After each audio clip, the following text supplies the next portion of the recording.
Hi, everybody. We are starting part 3 of our book, The 5 Second Rule. So I'm really excited about that. And as usual, we will start off if anybody wants to share any moments that they 5, 4, 3, 2, 1 their wade into something, into something that maybe they didn't want to do, or just something that they've been dragging their feet on doing over the last week or so. Anybody have anything they want to share? I may have 5, 4, 3, 2, 1'd myself into going through all my papers downstairs and getting rid of the ones that I really didn't need. And in the process, finding things that I forgot I had. And yeah, so that was fun. And it didn't take as long as I was thinking it was going to once I got started. It was the getting started part. So you're on Yeah. mute, Melissa. Mouthing always doesn't count.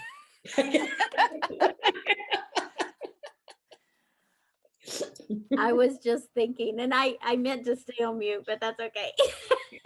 But it just always, always, I make a bigger deal of it in my head. And once I get started, it always goes so quicker. And I still know that and still get stuck there. So I was just totally agreeing with you when you said it. I feel I'm the with you same both. way.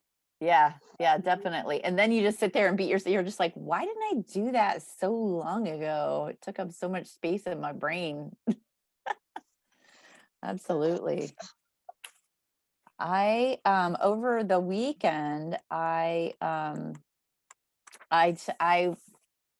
well, last week, I 5, 4, 3, 2, 1 into signing up for something that I didn't want to do. And I was like, I don't want to do this. I know I should do it. And I didn't want to. And finally I was like, you know what? I'm just gonna go online and I'm gonna sign up for this.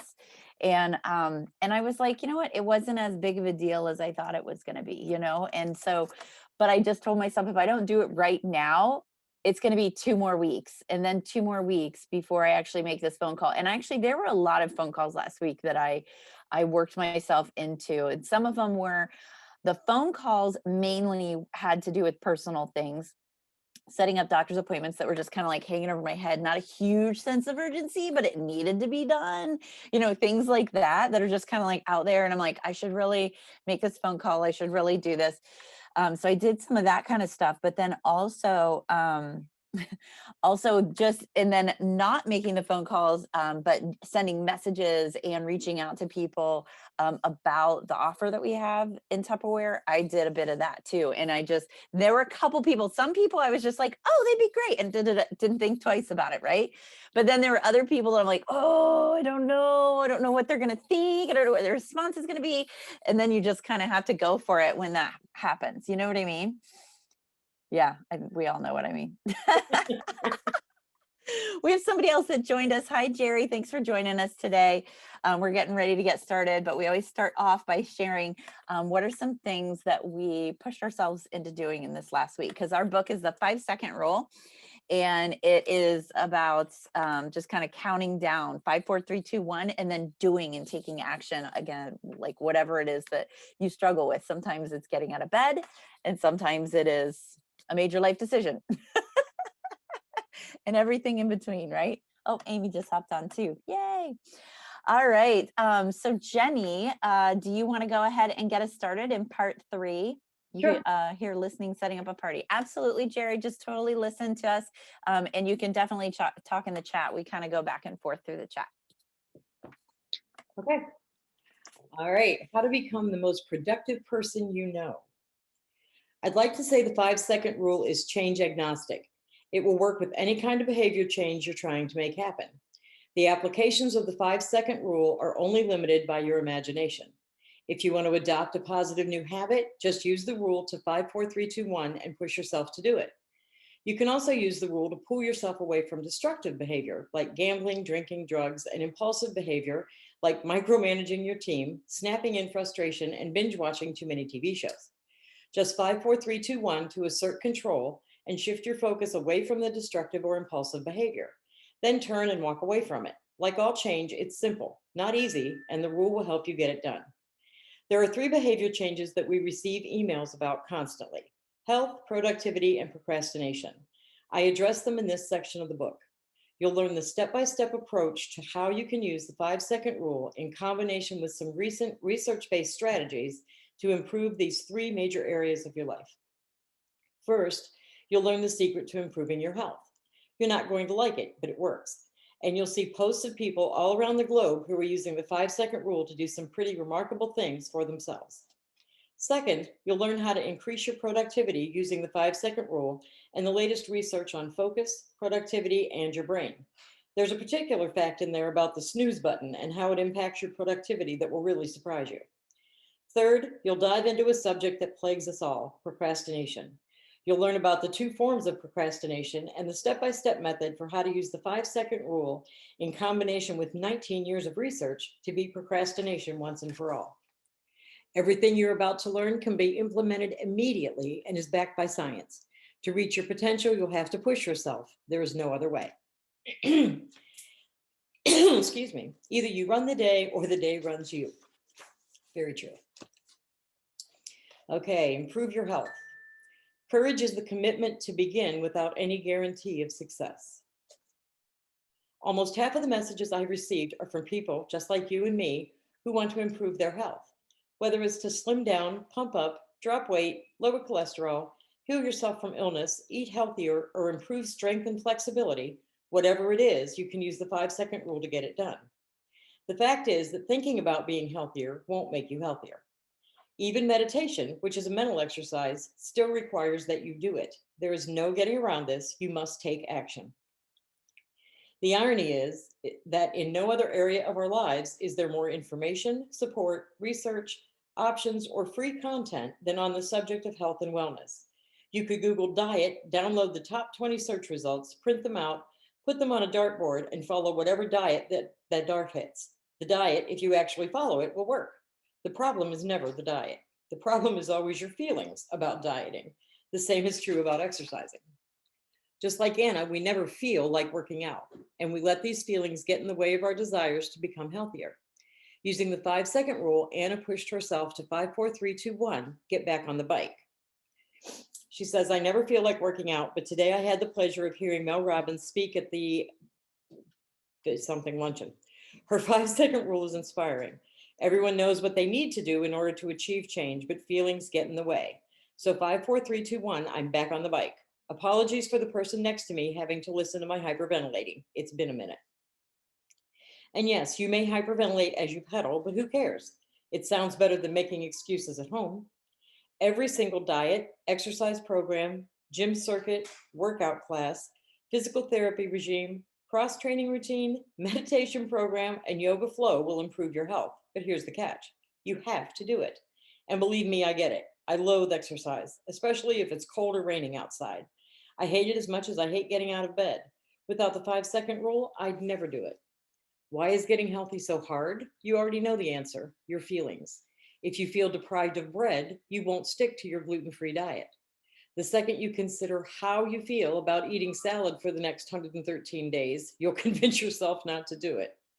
The moment you scan today's CrossFit workout and consider how you feel about doing 3 sets of 45 burpees with a bunch of people in a parking lot, you won't feel like walking out the door and going. Will sticking to a diet make you happy? Absolutely. Will seeing your friends at CrossFit working out make you happy? You better believe it. Just ask Melanie, who had trouble getting off the damn couch before finding the rule.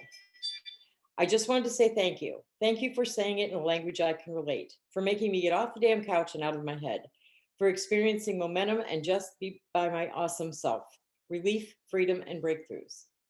And once she did get moving, Melanie experienced freedom and breakthroughs, something that we all want. The moment you accept the fact that we just want to do things that feel easy, you'll realize the secret to getting healthy is simple.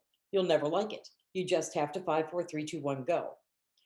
Blowing off the gym, hitting the In-N-Out Burger drive-thru, and wasting time on Facebook is a hell of a lot easier than hyperventilating in a spin class or cutting out sugar from your diet. If you want to lose weight, follow a diet and regularly exercise. There's only one thing you must do: stop thinking about how you feel. Your feelings don't matter. The only thing that matters is what you do. Erica realized this. Even after starting her weight loss journey, she found herself losing all motivation to get my workouts in and always had an excuse why she couldn't hit the gym. Once she realized that she was never going to feel like working out, Erica was able to find 5-second windows of opportunity and then push herself to act on them. Exercise is 100% mental. Your body won't go where your mind doesn't push it. That's why the 5-second rule is game changing for your health. Here's how to use it: 5, 4, 3, 2, 1, go, and get to the gym.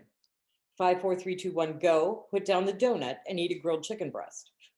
5, 4, 3, 2, 1, go, walk away from the bakery, even though the bread and desserts are seducing you like a siren. There are people all over the world who are fatter, lazier, and more out of shape than you, who used 5, 4, 3, 2, 1 to change themselves into a totally different body, mindset, and life. Like Charlie, the guy first reached out to me weighing 383 pounds. His waist was 54 inches. The photos in the following Facebook post, you'll see how heavy he was.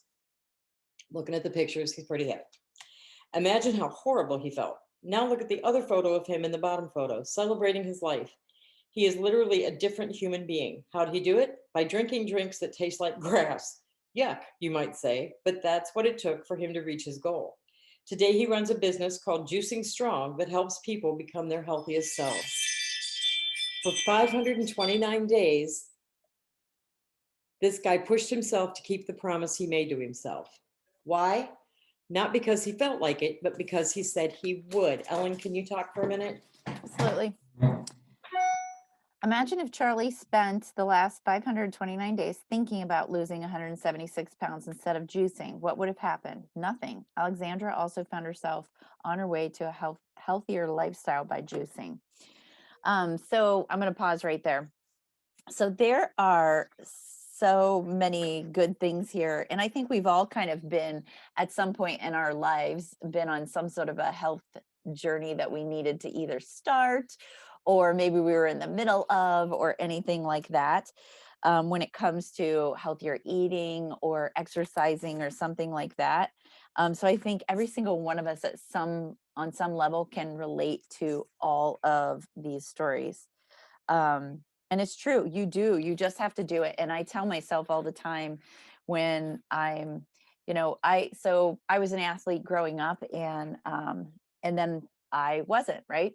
So I still, like, if I go to start a workout program, I still like try to work out at that level of intensity, and my body can't do that. Okay. That's like a long time ago.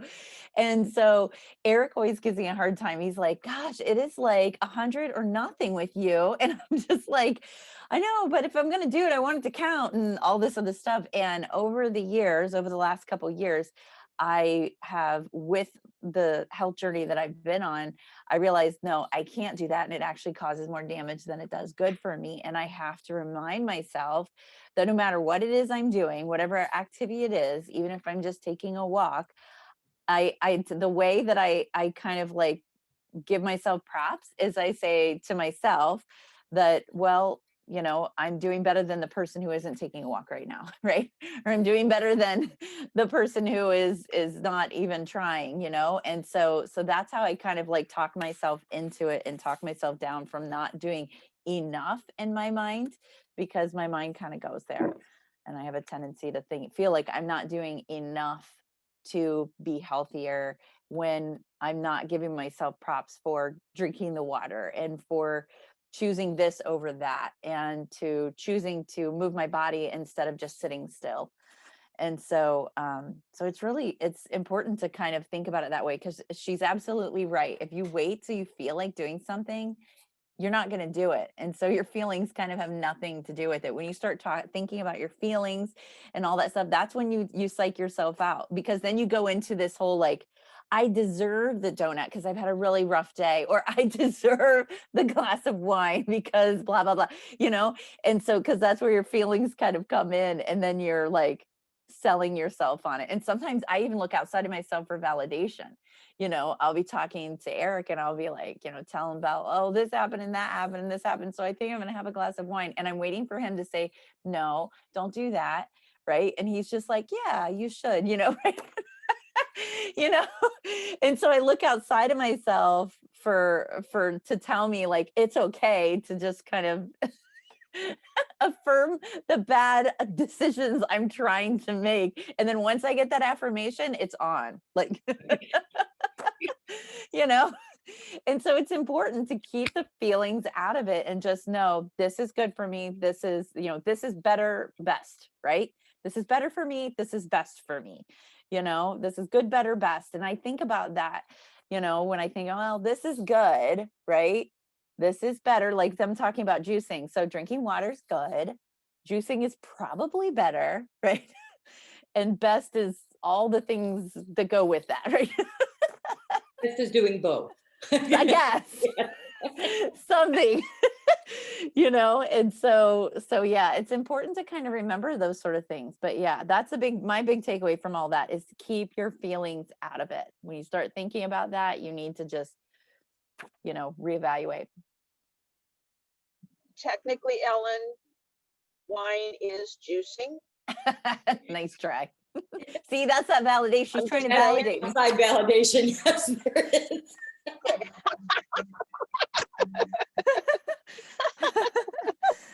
Exactly. I think my favorite thing, and I can't remember now if you or Jenny said it, and for some reason I never really thought about it. I don't like clutter. Like clutter makes me crazy. Yeah. But man, you are right. The to-do list in your head when you procrastinate like I do. I mean, I came back on a perfect chapter, but it makes you anxious. And I just Mhm. never really thought about it as clutter in your Mhm. brain. So I don't know. That was sort of a wake up call to me. Yeah, it weighs you down. Like it makes you like when my space is cluttered, even the smallest tasks seem too much, and it's not even like I don't know where to begin. It's just I have a hard time moving forward. And so sometimes for me, even just going to bed at night, it helps reset me mentally, because by the end of the day, I'm like, I look at my schedule for the next day and I'm like, how am I going to have the amount of energy I need to do all those things on that schedule? And the things on my schedule they're not even a to-do list. It is a drive there, drop kid there, go here, meet, doctor's appointment there, blah, blah, blah, and stuff like that. That's not a to-do list to me. A to-do list are tasks. And those are more like like things you have to go do, or that doesn't get done, like if those are, you can't, they're non-negotiables. But my to-do list sometimes I feel like is negotiable. And that's where we kind of have to like prioritize that and figure out like what are you doing, especially so when it comes to Tupperware in this business, right? Whether you work another job besides Tupperware, or if Tupperware is your main gig, whatever it is, right?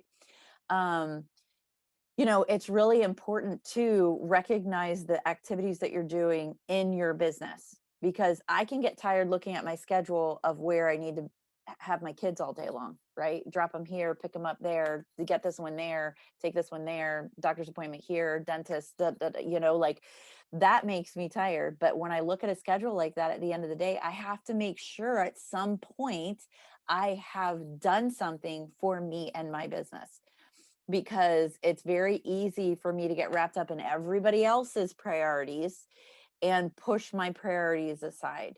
And I think we're all women on this call. We're not always all women, but we are all women. And I think as women, I think that also is a little bit different. Like women have a tendency to do that. We do put other people's needs typically before ours.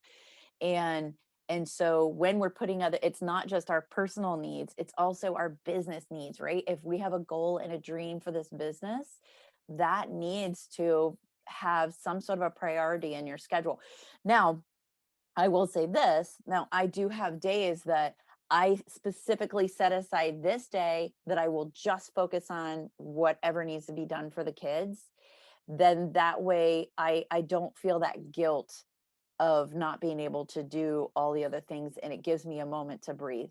But it's usually just one day out of the week. I pick one of the days and I'm just like, okay, this is the day that I'm going to free myself up, and I'm going to take the monkey off my back of trying to squeeze in Tupperware into this day.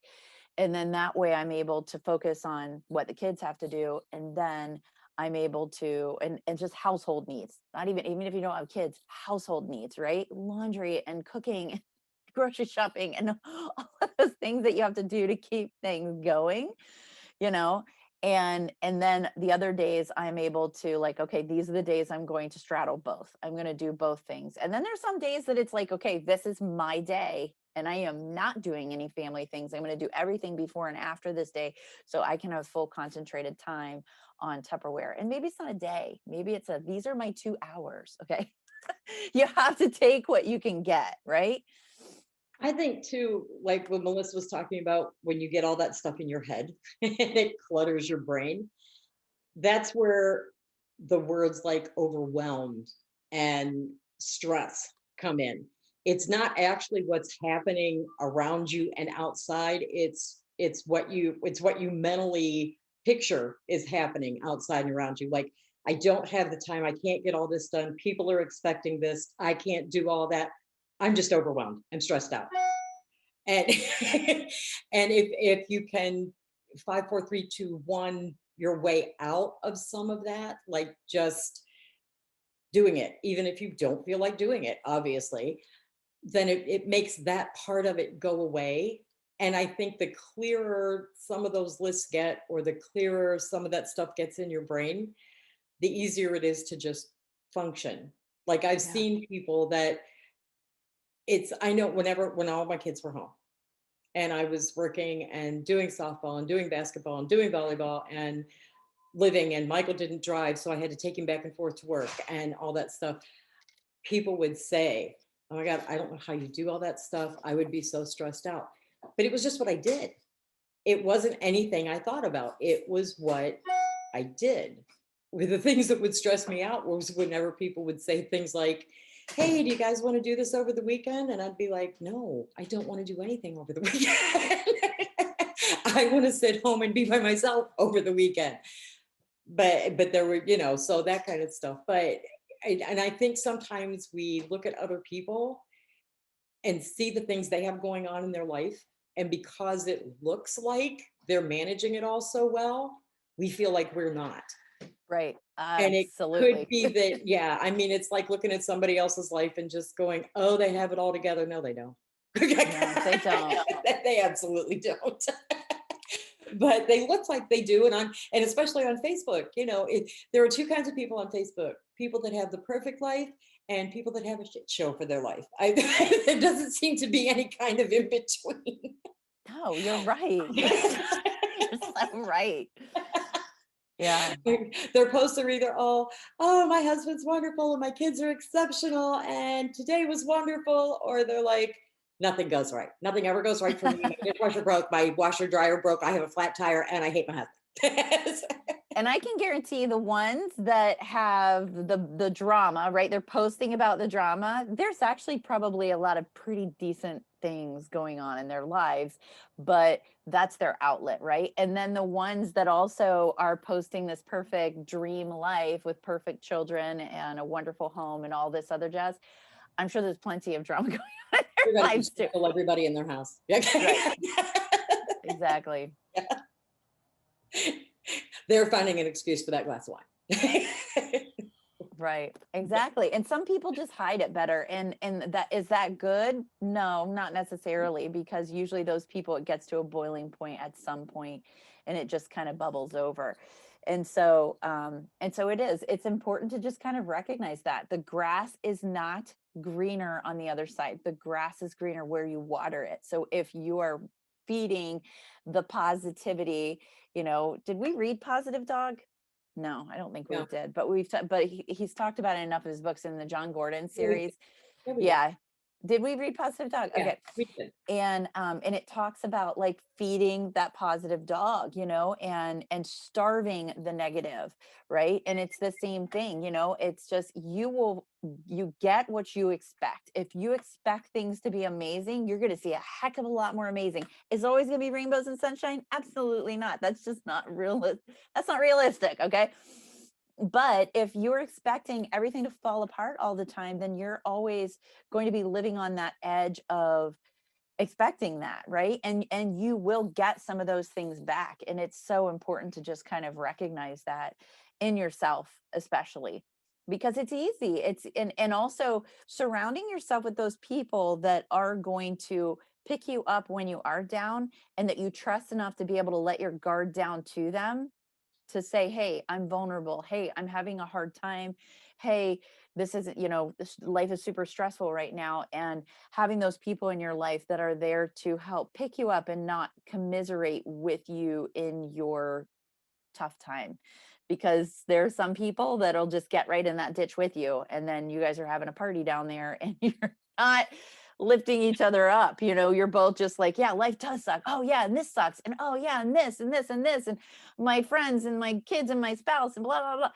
That's not what you need. You can have somebody that just like here, like, lets you vent, is not trying to fix your problems, but then is like, all right, let's look at this, and helps try to pull you through that, without hosing you down with positivity. That's another thing too, is like, people can be aggressively positive, and sometimes that's not helpful either, because you need to you need to kind of, you're allowed to feel your feelings of whatever is going on in your life, um, but you want somebody that is going to say, I see you, I hear you, um, but let me shine a light on this for you right now, instead of just being like, you can't think that way, you got to think like this, and da, da, da, da, da. And it's really important to be that type of a person for somebody, right? It's too much.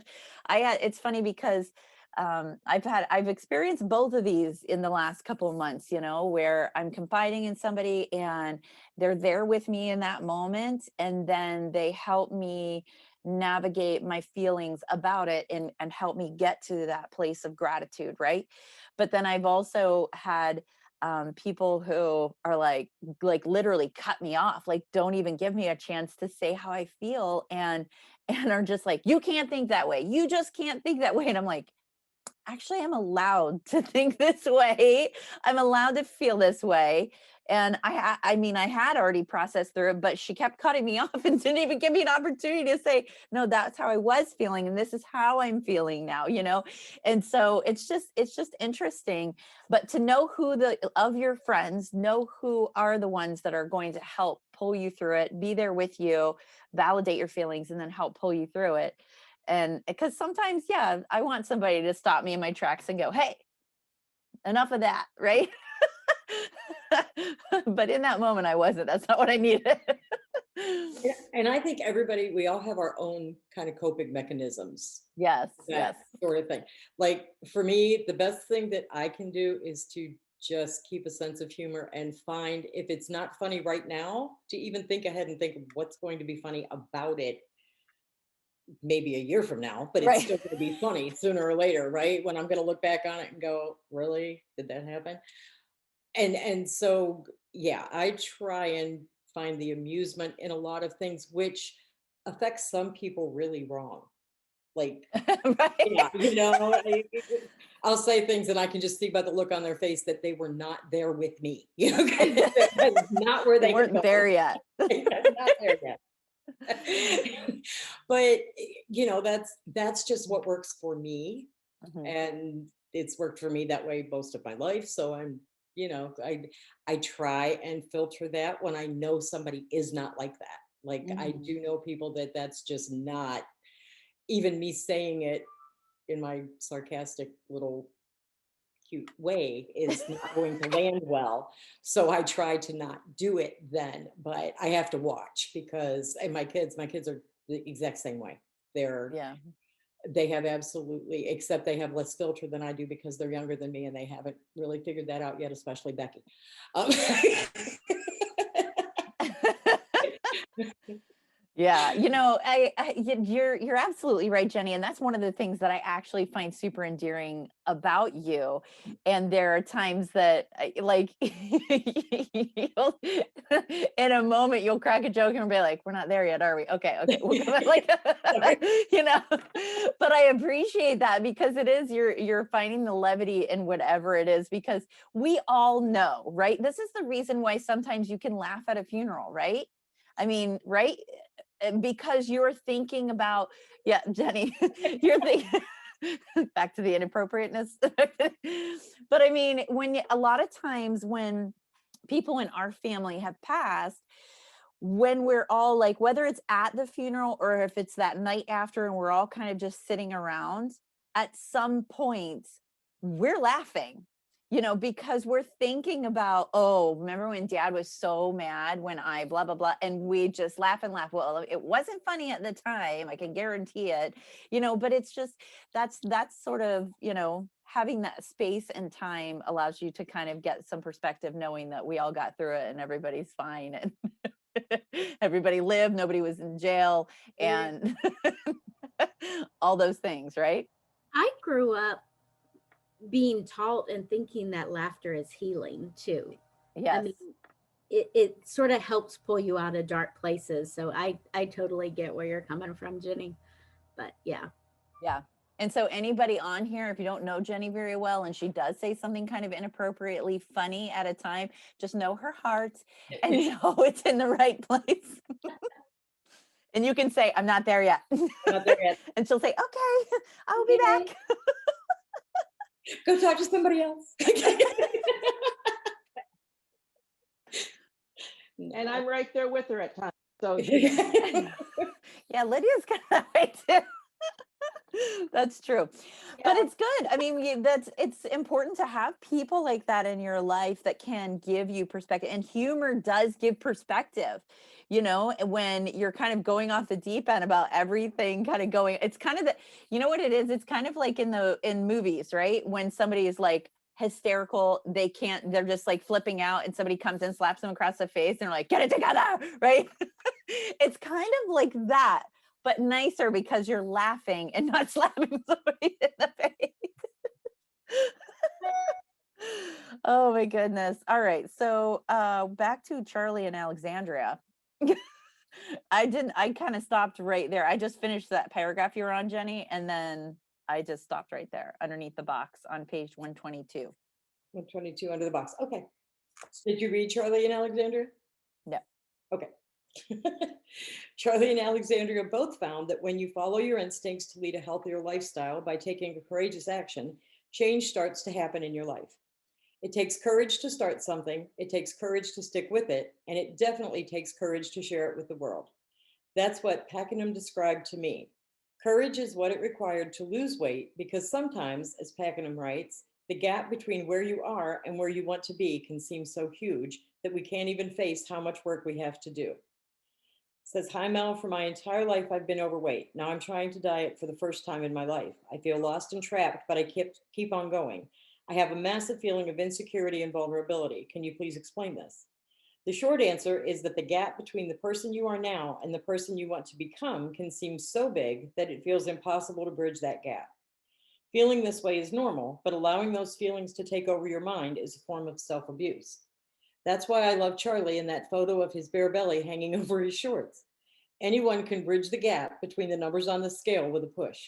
Let Charlie's example inspire you to start today, and let his results encourage you to stick with it. I have someone else I want you to meet. Mark is using his Instagram friends to hold himself accountable. 5,000 push-ups in a month? Holy cow, I can barely do 5 a day. Exercise goals, not so much. The discipline of daily exercise will also help his other personal and professional goal of trying to finish my book on increasing business value and selling. Every day that Mark exercises, he'll have a brain that's primed to help him finish writing that book. Go Mark. Keep us posted when your book is available. Maybe 5,000 push-ups in 1 month is a little overwhelming because it might literally kill you. No problem. How about just taking on a fitness challenge? Check out Anna and Out. She's on week 3 of hers. She is telling us the simple truth about health and exercise. I really, really, really didn't feel like it, but I did it anyway. Boom, boom, boom. Boom to you, Anna. You rock, girl. And you rock too when you push yourself to take action when you don't feel like it. Pause for just a second, Jenny. This paragraph here, the short answer is that the gap between the person you are now and the person you want to become seems so big that it feels impossible to bridge that gap. I want to bring this into Tupperware, and that everybody starts the same way in Tupperware. Everybody that is a Salesforce member starts the exact same way in Tupperware. They sign up, they got a kit, or they started virtually, whatever it is, they all start in the same place.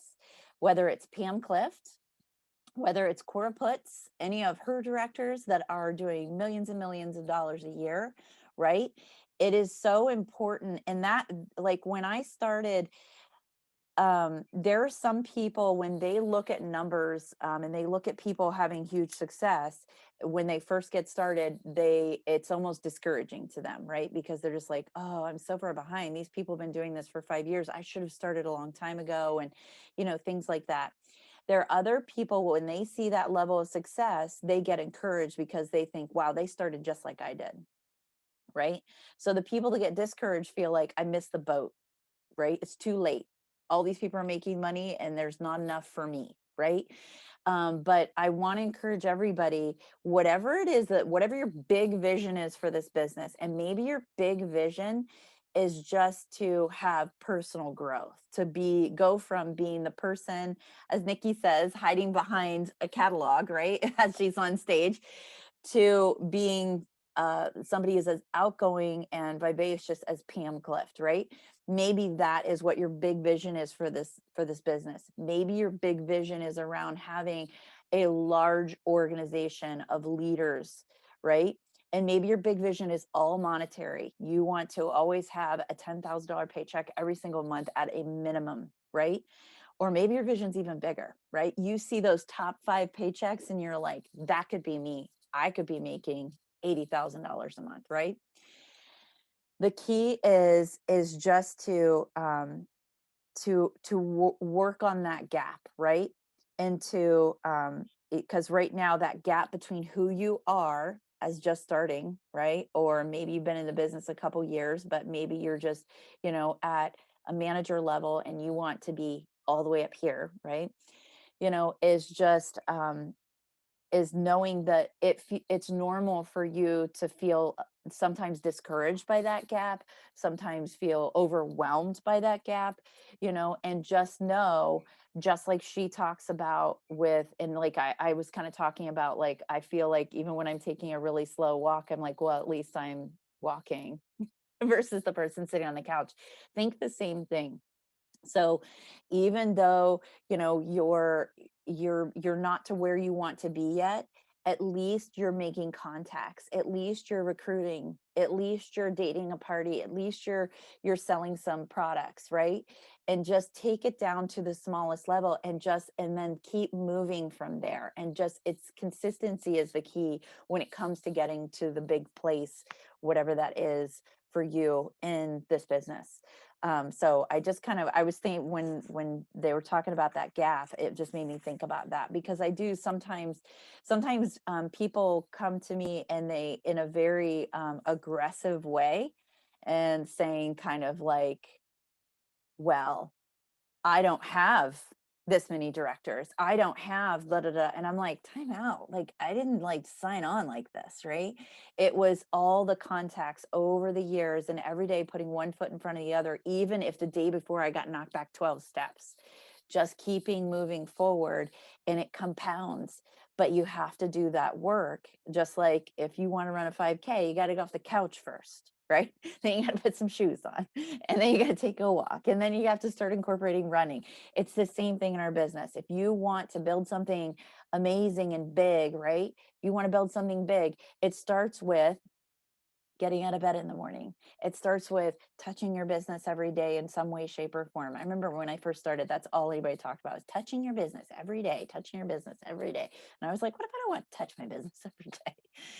And so it was, I'm not saying you don't take a day off. I'm saying double down the day before, the day after, and then I heard somebody one time, they say, work your business like you're about to go on vacation, right? Because the day before you go on vacation, you get a lot of stuff done, right? You're like, I got to type all these loose ends. I got to do all this stuff because I don't want anybody calling me while I'm gone, asking me stuff that I don't have with me, And so they say, work your business like you're going on vacation the next day, especially if you are taking a couple days off or whatever, and then get yourself set up for success to come back. But yeah, so I just kind of wanted to point that out. Hi, Jenny. Yeah, just, on that note, when I went to new director seminar, when I first became a director, like 7 years ago or something like that. Cora Potts was in my, Oh, yes, along with 9 of her directors. right. I know. Can you imagine going to new director seminar with 9 directors? I know. I mean, it was just like, oh my word. And it's just, there's no way I can compare with her.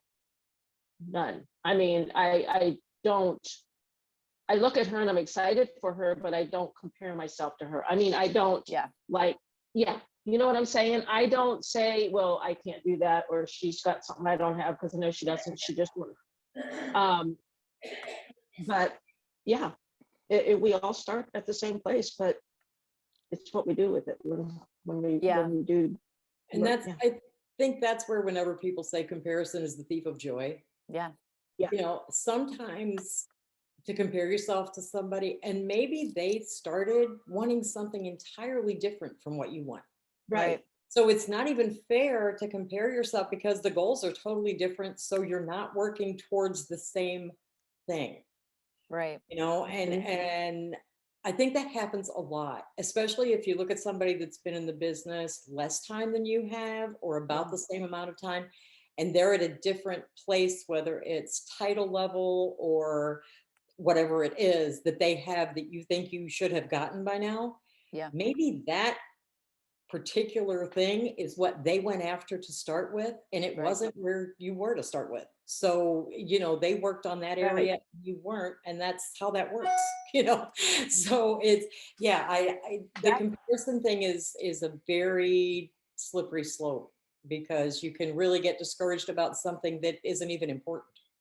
So, Yeah. And I think the only way that you should compare is compare yourself, to where Yeah. you were yesterday, or a year ago, or 5 years ago. Yeah. That should be the extent of your comparison. Is it good to look at somebody else and say, oh, she's doing awesome, I want to be there someday? Make a Yes. plan and go for it if that's what you want. But not everybody wants, like where Cora puts is at, not everybody wants that level. Everybody wants that money, but Crazy not to. but not everybody wants to do that kind of work. So there's that. Exactly. Yeah. Exactly. Yeah. And when you So, compare but yeah. yourself to somebody else, it's hard to be happy for them, It is. Yeah. I agree with because that. then you feel like it's not fair that they're where they are and you aren't. So Yeah. if you're not comparing yourself to other people, whenever somebody does do something amazing, it's really easy to go, that is fantastic, I'm so happy for you, instead of Mhm. thinking, oh, well, that's not fair, I should be there too. Right. You know? Yeah. It is, Right. and it's funny because like, so for an example of Cora, so I got to know Cora really well on a trip, and I admire her. Like, I admire her so much. And I think there's a difference between admiring somebody and comparing yourself to them. I admire her because her kids were younger and she was doing all the things and doing, and growing her business. And it would make me believe like I can do that too. Because a lot of times I just assume people, when they have this like massive growth, that they don't have the stumbling blocks that I have. And also it's important to give yourself some grace. And there's a difference between giving yourself grace and giving yourself an excuse, and so you can, I could have every excuse under the sun as to why I should not have worked my business this last year, as many of us have, right? And I but I didn't use those excuses. I didn't lean back on those excuses, and we grew because of it. But I also need to give myself grace around the fact that, were there times that I wasn't able to focus as much on the business as I wanted to? Yes, absolutely, because of things going on in the background. But that's where I need to give myself grace and keep moving forward. It's not an excuse. It's just forgiveness of myself for being distracted for a month here or there by life, and that's something too that I think a lot of times people don't realize, is when you are comparing yourself, you're never comparing apples to apples, because you're two completely different people. You're two completely different circumstances, life and things like that, because there are times periods in your life where everything is running so smoothly and you don't have anything dramatic going on in your life. And then it ends because nobody has a life that goes that way forever. I wish they did. And if they did, more power to them. But, that just life happens and that's okay. But it's important to give yourself grace around that, but not an excuse. Don't give yourself excuses, and because that's where people, that's justifying the drink, right? That's justifying like your actions, right? And that's like, just like I said, me saying, gosh, I had such an awful day. I deserve to eat French fries and like all this fatty, gross food that's going to make me feel yucky, right? But I deserve it because I had a rough day,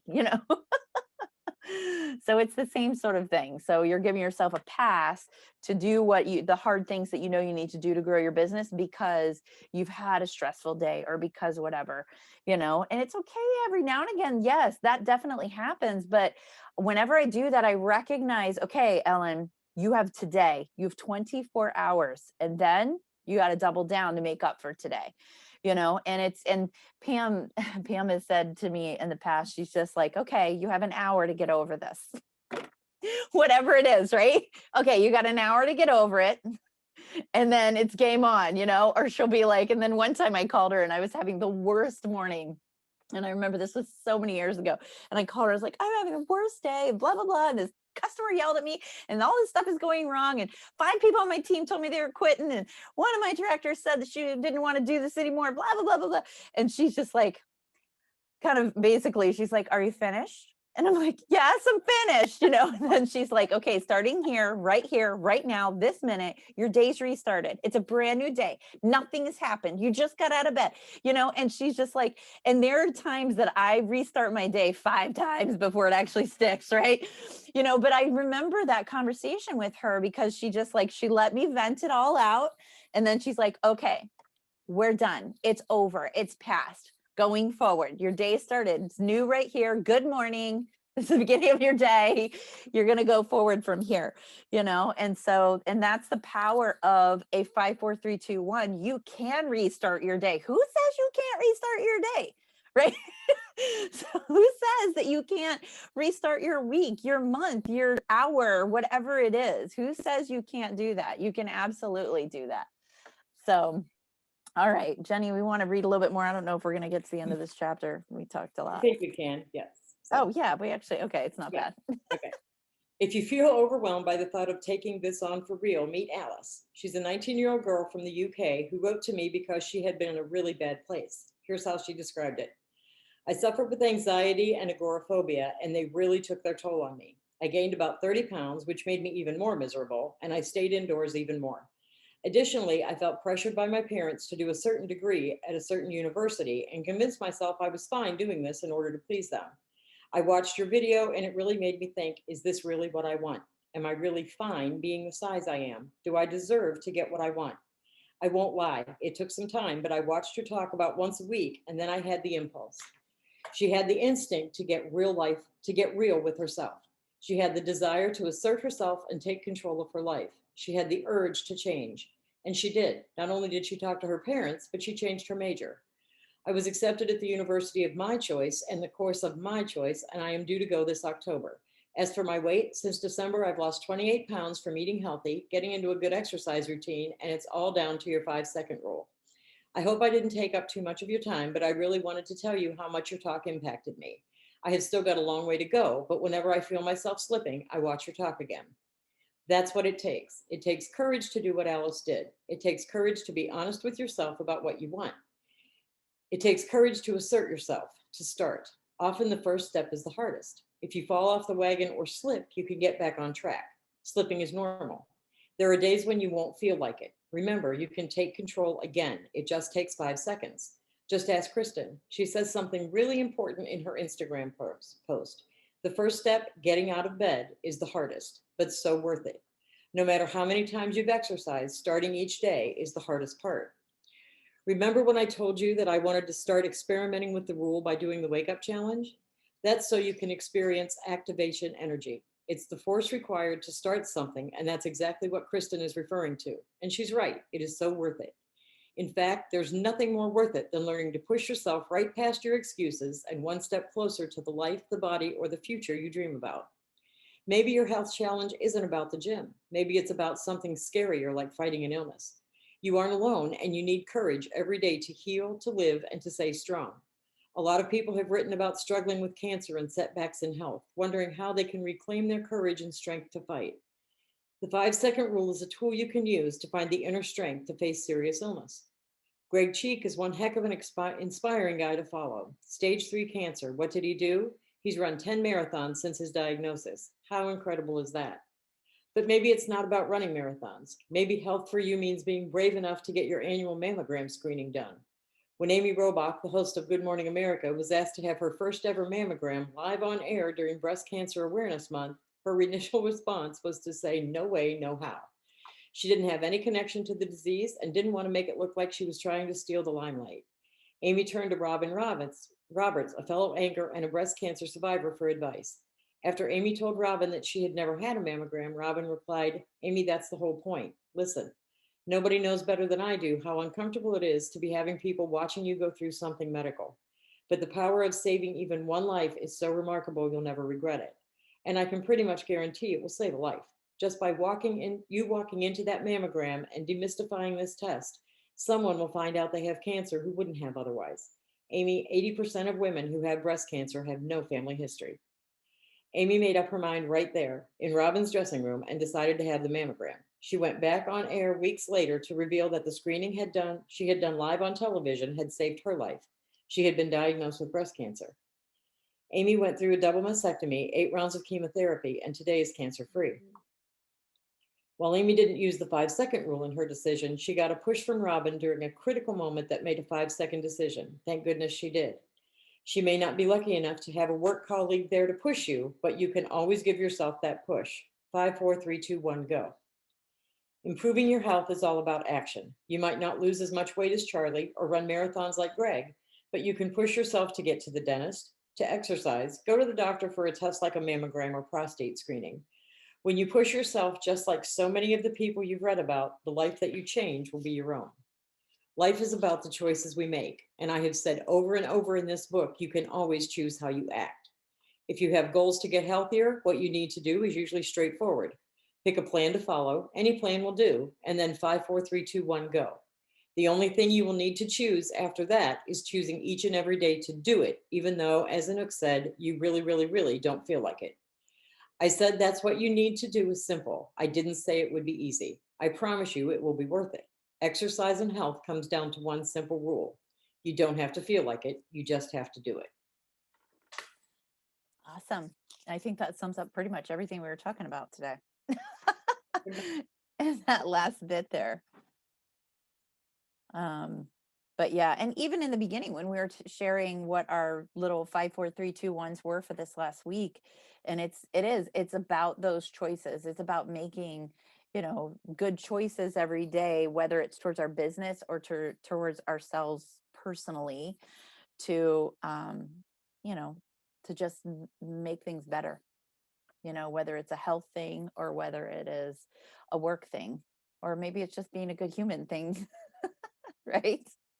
Really? We all have a choice as to what comes out of our mouth. So sometimes we need to 5, 4, 3, 2, 1 and shut. Sometimes 5 Sometimes it's seconds too is late too by the long a time we gap. Sometimes being a good human is the best thing we can accomplish all day. True, it's That's true. true. So I love this saying on this last page, go the extra mile, it's never crowded. And that always reminds me of in the business, right? When you do the little extra things for your customers, your team, your potential recruits, your leads and things like that, when you do that one little extra thing, it makes you stand out so very much, whether it is a thank you note before the party's even happened, whether it is even just sending them, like, you had this great recruiting conversation, they said no, now's not the right time, but in that conversation they shared maybe their child has ADHD or something. They shared something kind of intimate with you, because a lot of times those recruiting conversations can get a little bit intimate when people are kind of sharing the obstacles that they're facing as to why they're trying to decide if they could do this, right? And just sharing an article with them or something that you read, it's huge. It's huge. And so, and as far as going the extra mile for ourselves, it is choosing to do the right thing. It's choosing to eat a little bit better, to exercise, to work your business every day and see how that impacts, you know. It's a good thing. All right, next week we're talking about increasing productivity. All right, awesome. I need Nothing that. will work unless you do. You needed that? I need that. Increasing your Increasing productivity. productivity, yeah. Awesome. I think we could all use a little bit of that. I concur. I concur. Yeah.